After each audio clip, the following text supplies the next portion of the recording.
Liam, you guys were really sharp coming out of the lightning delay. What were some of the keys, and what did you guys kind of talk about when you had that hour? Yeah, I think the guys just did a nice job of understanding kind of where we live, right? That we talked about this going into the game, that this was a possibility. We talked about it this morning as a staff. And I think they just did a nice job of, we were doing some kind of not after action report stuff at the half, but a little bit of, okay, what'd they do? We kept them engaged, also gave them a little bit of space to go and kind of stay loose and stretch out in here. They kept their focus. Came out, got them loose, and I thought they came out with the right mindset and mentality for sure. It's a weird deal, first one in my career, but really proud of the way that they competed and closed the thing out. Hey, Liam, first game as Jaguars head coach. Just in terms of your emotions, in terms of the team's emotions, where are they right now after the win? Yeah, I mean, really cool to be sitting, to be standing up here, obviously, after a win. But I was just really proud to be their coach today with the way that they competed, the way we hit, the way we were more physical, all the things that we kind of wanted to preach about. Now, is it perfect? Absolutely not. You know, you're frustrated with some of the penalties that have continued to bite us in the butt that we did overcome at times, but it's that's not something we want to get used to doing by any means. And so when you play teams as we go throughout this thing, we cannot do those things and expect to win. And then you talked about all training camp and the offseason about how you're going to need to see the team in actual games to assess the run game. Just seeing the performance today, particularly Travis Etienne, what did you think? Oh, man, I mean, those guys up front I thought probably played really well at times.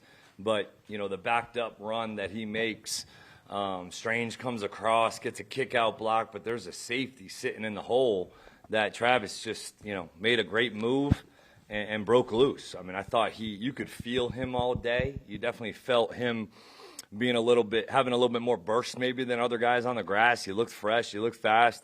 He took care of the football. So proud of him. You know, he did a great job. But the whole unit really, you know, all the way through the end of the game, ran the ball effectively. Hey, Liam, first full game with Trevor. What did you make of the communication between the two of you, and also how did he play? Yeah, I thought that, especially early on throughout, I thought he had great communication. We were in and out of the huddle. I had the one delay, but that was really communication fault of us as coaches. I thought he handled things well. I thought he had not a great third quarter, to be honest. You know, we need to be more accurate and complete some of those balls when we have people open. But I thought overall for his first start in a new system, he handled it really well. He got us in and out of a lot of plays. He had to can a lot of plays. And he did it effectively and efficiently, and I was proud of his leadership. How encouraging were those two scrambles? Oh, huge, huge. I mean, we talked about that on Friday, was you don't get to see that in practice, right? I mean, I didn't get to see it last year with Baker either, right? Because you're trying to be a quarterback and go through your progressions, go through your reads, play the position. And, man, he knew it right away. He came off the sideline. It was man coverage, the linebacker, who's the whole player, took BT, and he saw a huge lane. So for him to be able to do that is huge. Those were two huge pickups for us, and I'm glad that he was able to get out there and play it that way. Liam, did you get the game ball? I got one of them. We'll give out more on Monday, though, yeah. Was it a reluctant acceptance? Yeah, a little bit. But my boss gave it to me, so I had to accept. But the guys, you know, it's a cool moment, you know, for me personally and all that. But really, it's about those guys. I mean, these guys played their tails off. I thought the defensive staff specifically did a great job, not to single them out better than the offensive staff. They all did a great job. But I thought Campy had some very timely, you know, pressure calls in both the run and the pass, you know, to really get 3 turnovers. Should have been a 4th and 2 turnovers on downs. I mean, that's damn good defense. Yeah, I was going to follow up with that on the defense. Murray, Lewis, and Foye, kind of like the heart of the defense, right up the middle. Those guys had huge plays after huge plays. How encouraging was that to see for a defense that did not turn the ball over very much last year? Huge. I mean, what, they have 8 last year? So to get 3 in one game? 9. 8 on defense? 9 total. So to get 3 in one game is probably a good start. Liam, defense and some of those 4th down, high leverage situations, just what does that say to you to just see them come out on top the way they did? Just that the competition, the Mamba periods that we've been able to kind of replicate and practice, the high-level situational football was able to show up, those fourth down, got to have it, and then really the end-to-half execution by the offense on the flip side where Trevor, we pick up and overload pressure. LaQuint Allen has a great pickup.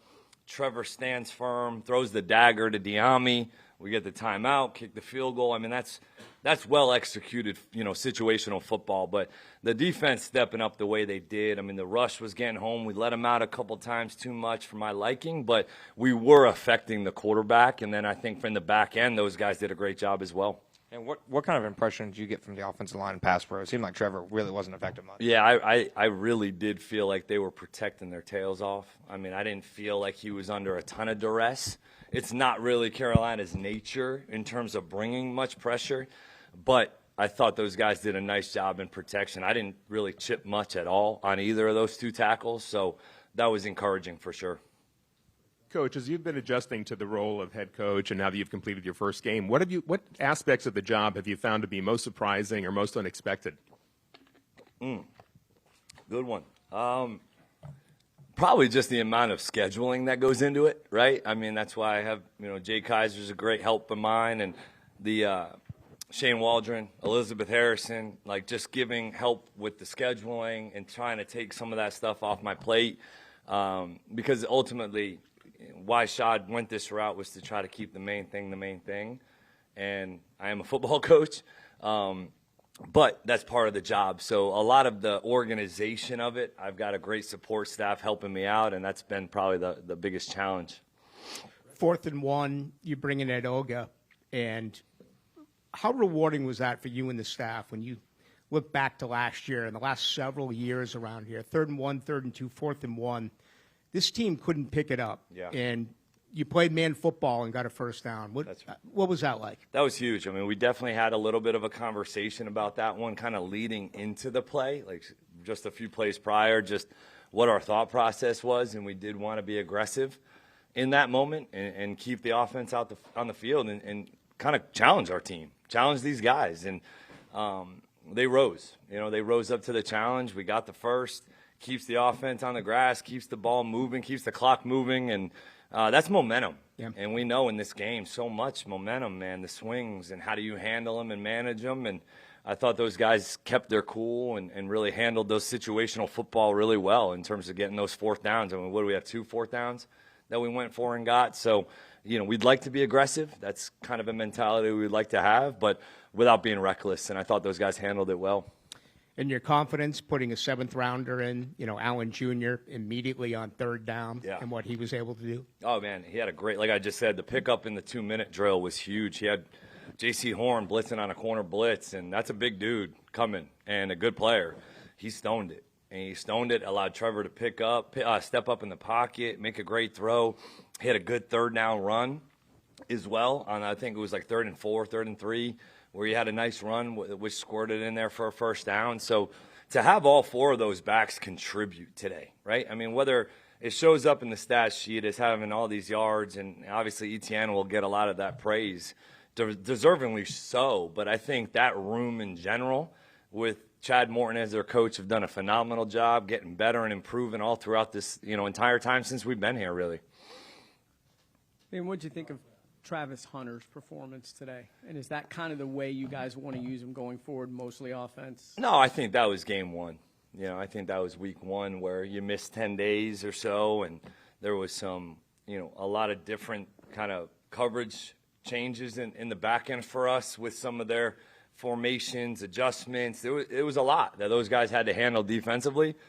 And so it was maybe, a little bit less for him this game. I think it'll only continue to evolve and go more. I thought he played hard on offense. I thought he played fast. He had some good catches, ran the right route. So I can only see it going and expanding from here. Coach, thank you. Thank you, guys.